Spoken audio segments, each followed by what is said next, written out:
সমুদ্র বন্দরে ৩ নম্বর সতর্ক সংকেত। ভারী বৃষ্টিতে ডুবেছে উপকূল, ভোগান্তিতে লাখো মানুষ। যুবদল কর্মী হত্যায় শীর্ষ সন্ত্রাসী সুব্রত বাইন ফের ৭ দিনের রিমান্ডে। চীন, পাকিস্তান, বাংলাদেশের ঘনিষ্ঠতা নিয়ে নিরাপত্তার শঙ্কায় ভারতের প্রতিরক্ষা প্রধান। বাংলাদেশে কেউ মন্ত্রী হওয়ার সঙ্গে সঙ্গে তার মানসিকতা বদলে যায় বলেছেন মির্জা ফখরুল। ওয়াশিংটনে বাংলাদেশ যুক্তরাষ্ট্র দ্বিতীয় দফার আলোচনা আজ শুরু। গাজা দখল করে বাসিন্দাদের স্থানান্তরের ঘোষণা দিয়েছেন ইসরায়েলের প্রধানমন্ত্রী নেতানিয়াহু। পুতিনের বিরুদ্ধে ট্রাম্পের ক্ষোভ, রাশিয়ার ওপর নতুন নিষেধাজ্ঞার হুমকি। কোটি টাকা আত্মসাতের ঘটনায় আলিয়া ভাটের সাবেক ব্যক্তিগত সহকারী গ্রেফতার।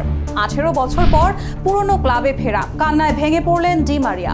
জোড়াতালির ক্রিকেটে ভরাডুবি বাংলাদেশের, টাইগাররা দায় চাপাচ্ছে অনভিজ্ঞতার উপর।